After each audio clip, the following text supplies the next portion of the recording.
দেশে আবারও একটা ভয়ের পরিবেশ দেখতে পাচ্ছি, বলেছেন নাহিদ ইসলাম। জনগণ আপনাকে স্বাগত জানাতে প্রস্তুত, কিভাবে আসবেন আসেন। বাসন পাতিল নিয়ে এনসিপির প্রতীকী মার্চ, গ্যাসের দাম বাড়ালে পেট্রোবাংলা অবরোধের হুঁশিয়ারি। ক্ষমতাবানকে প্রশ্ন করা সাংবাদিকদের কাজ, বলেছেন কাদের গনি চৌধুরী। দর্শক, এতক্ষণ শুনছিলেন সংবাদ শিরোনাম, এখন জানিয়ে দেব বিস্তারিত সংবাদ। তার আগে অনুরোধ থাকবে, এই ভিডিওটি দেখতে দেখতে সাবস্ক্রাইব করে রাখুন এবং লাইক দিন ও কমেন্ট করে জানিয়ে দিন বাংলাদেশের কোন জেলা থেকে এই সংবাদ শুনছেন এবং দেখছেন। দেশে আবারও একটা ভয়ের পরিবেশ দেখতে পাচ্ছি, বলেছেন নাহিদ ইসলাম। জাতীয় নাগরিক পার্টি এনসিপি নেতা কর্মীদের ওপর সাম্প্রতিক হামলার বিষয়টি ইঙ্গিত করে দলটি জাতীয় সংসদের বিরোধী দলীয় চিফ হুইপ নাহিদ ইসলাম বলেছেন, দেশে আবারও ভয়ের পরিবেশ ফিরে আসছে। আজ শনিবার রাজধানী সেগুনবাগিচায় ঢাকা রিপোর্টার্স ইউনিটি মিলনায়তনে এক আলোচনায় সভায় প্রধান অতিথির বক্তব্যে নাহিদ ইসলাম কথা বলেন। সম্প্রতি জুলাই গণ অভ্যুত্থানে হিন্দু, বৌদ্ধ ও খ্রিস্টান সম্প্রদায়ের অবদান শীর্ষক এই আলোচনায় সভায় আয়োজক এনসিপি ও বাংলাদেশ খ্রিস্টান অ্যাসোসিয়েশন। আলোচনার সভায় এনসিপি বলেন, আমরা একটা ভয়ের পরিবেশ আবারও দেখতে পাচ্ছি। বিরোধী মতকে দমন নিপীড়ন করা পুনরায় কায়দা আমরা এ সরকারের মধ্যে দেখতে পাচ্ছি। এ সময় দেশে বিদ্যমান রাজনৈতিক ও অর্থনৈতিক সংকট মোকাবেলায় জাতীয় ঐক্যর বিকল্প নেই উল্লেখ করে নাহিদ ইসলাম বলেন, তবে এই ঐক্যর ভিত্তি হতে হবে জুলাই সনদের সঠিক বাস্তবায়ন, অপরাধীদের বিচার নিশ্চিত করা এবং দেশের সুশাসন ও আইন শৃঙ্খলা পরিস্থিতি ফিরিয়ে আনা। সরকার এসব ইস্যুতে প্রতিশ্রুতিবদ্ধ থাকলে এনসিপি সব ধরনের সহযোগিতা করতে প্রস্তুত রয়েছে বলে জানান দলটির আহ্বায়ক। একই সঙ্গে জুলাই অভ্যুত্থানে সফল করতে এবং দেশের বর্তমান সংকট কাটাতে সংশ্লিষ্ট সব পক্ষকে দায়িত্বশীল আচরণ করার আহ্বান জানান তিনি। জুলাই গণ অভ্যুত্থানের শুরু থেকে অসাম্প্রদায়িক চরিত্র বিদ্যমান ছিল উল্লেখ করে নাহিদ ইসলাম বলেন, সব সম্প্রদায়ের মানুষের আত্মত্যাগের মাধ্যমেই এই আন্দোলন সফল হয়েছে। তাই কোনো নির্দিষ্ট রাজনৈতিক দল বা গোষ্ঠীকে নয়, বরং দল মত নির্বিশেষে সব নাগরিককে সমান সুবিধা নিশ্চিত করতে হবে। বর্তমানে সংখ্যা লঘুদের ওপর যে সব নির্যাতন ও সহিংসতার খবর আসছে, সেগুলো সুস্থ তদন্ত করে বিচার নিশ্চিত করার আহ্বান জানান বিরোধী দলীয় চিফ হুইপ নাহিদ ইসলাম। জনগণ আপনাকে স্বাগত জানাতে প্রস্তুত, কিভাবে আসবেন আসেন।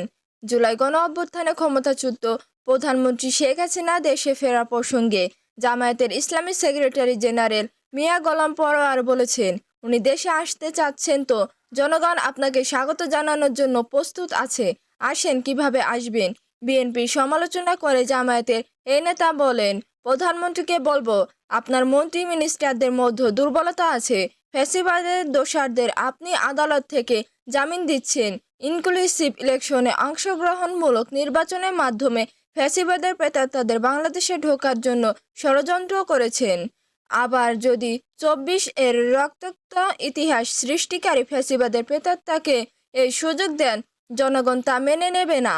আজ শনিবার বিকেলে রাজধানী মহাখালী কলেরা হাসপাতালের সামনে ঢাকা মহানগর উত্তর জামায়াত আয়োজিত এক বিক্ষোভ সমাবেশে প্রধান অতিথির বক্তব্যে এ কথা বলেন তিনি।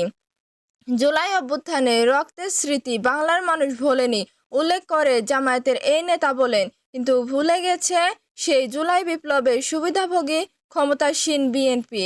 তা না হলে সংসদে দাঁড়িয়ে বিএনপি এমপিরা কিভাবে বলেন এত জুলাইয়ের বক্তৃতার দরকার কি, অথচ জুলাইয়ের বিপ্লব না হলে তারা এমপি মন্ত্রী হতে পারতেন না।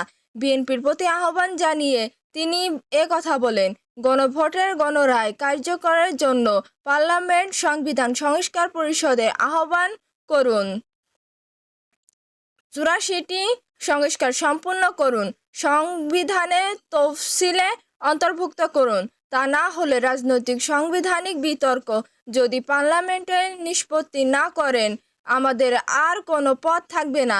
70 ভাগ লোকের কাছে রাজপথে তার ফয়সালা হবে।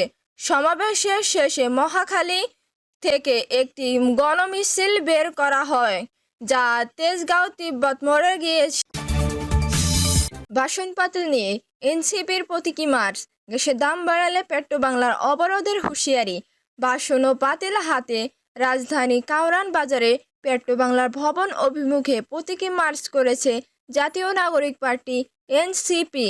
এই কর্মসূচি থেকে এনসিপির নেতারা বলেছেন, দেশে চলমান গ্যাস সংকটের মধ্যে মূল্যবৃদ্ধির চেষ্টা করা হলে পেট্রোবাংলার ভবন অবরোধ করা হবে। কর্মকর্তাদের ভেতরে প্রবেশ বা বের হতে দেওয়া হবে না। রাজধানী সহ দেশ জুড়ে বাসাবাড়ি, শিল্প কারখানা ও পরিবহনে গ্যাসের তীব্র সংকট ও মূল্যবৃদ্ধি ষড়যন্ত্রের প্রতিবাদে আজ শনিবার বিকেলে কাউরান বাজার মোড়ে সমাবেশ করে এমপিরা। পরে সেখান থেকে প্রতীকী মার্চ করে পেট্রোবাংলার ভবনের সামনে যায় তারা। এই কর্মসূচির আয়োজন করে এনসিপির ঢাকা মহানগর উত্তর শাখা। উল্লেখ্য, তীব্র গ্যাস সংকটের মধ্যেই বিদ্যুৎ ও সিএনজি খাতে গ্যাস দাম বাড়ানো প্রস্তাব দিতে নীতিগত অনুমোদন চেয়ে সম্প্রতি বিদ্যুৎ, জ্বালানি ও খনিজ সম্পদ মন্ত্রণালয়ে একটি চিঠি দিয়েছে পেট্রোবাংলা। এতে বিদ্যুৎ উৎপাদন খাতে 67% ও পরিবহনে ব্যবহৃত সিএনজিতে 51% মূল্যবৃদ্ধির প্রস্তাব করা হয়েছে। এছাড়া 6টি গ্যাস বিতরণ সংস্থা বিতরণ চার্জ বাড়ানোর কথাও বলা হয়েছে। জ্বালানি বিভাগে অনুমোদন পেলে বাংলাদেশে এনার্জি কমিশনের কাছে বিআরসি দাম বাড়ানোর আবেদন করাবে তারা। এরপর গণশুনানি করে সিদ্ধান্ত দেবে বিআর। ক্ষমতাবানকে প্রশ্ন করা সাংবাদিকদের কাজ, বলেছেন কাদের গনি চৌধুরী। রাষ্ট্র ক্ষমতাবানকে প্রশ্ন করা এবং তাদের জবাবদিহিতার মধ্যে রাখা সাংবাদিকতার মূলক কাজ বলে মন্তব্য করেছেন বাংলাদেশের ফেডারেল সাংবাদিক ইউনিয়নের মহাসচিব কাদের গনি চৌধুরী। তিনি বলেন, জবাবদিহিতা গণতন্ত্রকে শক্তিশালী করে, জনগণের অধিকার রক্ষা করে এবং সমাজে স্বচ্ছতা ও ন্যায় বিচার প্রতিষ্ঠা করতে সাহায্য করে। আজ রবিবার দুপুরে গাজীপুর জেলায় প্রশাসন ও ওয়ার্ল্ড ভিশন বাংলাদেশ আয়োজিত সাংবাদিক প্রশিক্ষণ কর্মশালায় তিনি এসব কথা বলেন। গাজীপুর জেলার প্রশাসক নুরুল করিম ভূঁইয়া সভাপতিত্বে প্রশিক্ষণ কর্মশালায় উদ্বোধনী অনুষ্ঠানে জাতীয় প্রেস ক্লাবের সভাপতি হাসান হাফিজ, সরকারের প্রধান তথ্য কর্মকর্তা সৈয়দ আফদাল আহমদ, ব্যবস্থাপনার পরিচালক কালাম উদ্দিন সবুজ, জাতীয় প্রেস ক্লাবের সাধারণ সম্পাদক আইয়ুব ভূঁইয়া, ঢাকা সাংবাদিক ইউনিয়নের সভাপতি শহীদুল ইসলাম প্রমুখ বক্তব্য রাখেন। কাদের গনি চৌধুরী বলেন, সত্য বলার সাহসিকতাই সাংবাদিকতার মূল মন্ত্র। গণমাধ্যমের জন্য দরকার সৎ, সত্যনিষ্ঠা, পক্ষপাত মুক্ত সাংবাদিকতা। বাস্তবতা হচ্ছে বাংলাদেশে এসবে বড্ড অভাব পরিলক্ষিত